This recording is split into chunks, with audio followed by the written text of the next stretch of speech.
My name is Kelsey Allen, and welcome to Delmarva Discovery Museum.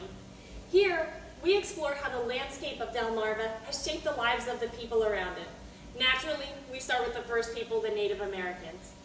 Now, the Native Americans had a very special relationship with the natural world as they were dependent on it for all of their uses, such as food, shelter, clothing, and tools. Now, for food, they were mostly hunter-gatherers. They usually would hunt for deer, for fish, shellfish, and they would gather berries and plants, eventually learning to cultivate their own food, such as corn, beans, and squash. For shelter, they constructed wigwams, using items such as sinew, saplings, bark, and wood. For clothing, they used the hides of the animals they would hunt, such as deer, and for tools, they would use materials around them, such as antlers, stone, and wood.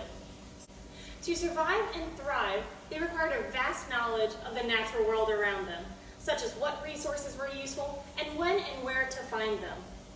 Here at the museum, we have several exhibits exploring how they use the natural world around them. Let's take a look.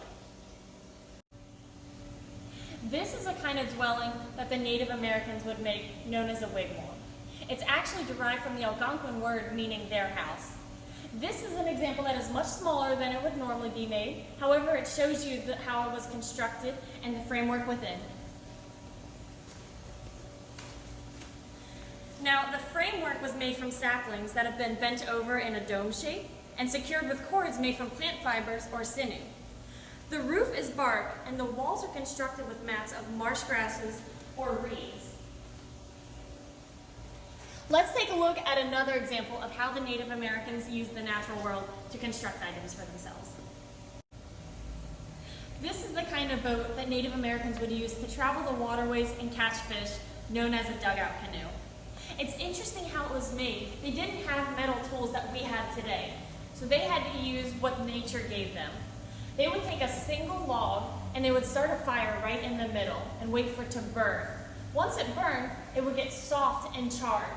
They were able to scoop out the charred material with oyster shells or small shovels that they made from stone.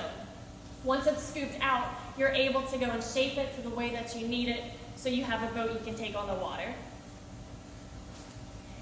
Did you know that there are still descendants of these Native Americans here today?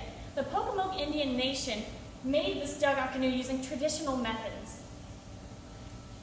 Thank you very much for joining us at Delmarva Discovery Museum. We look forward to seeing you here. My name is Kelsey, and I hope to see you soon.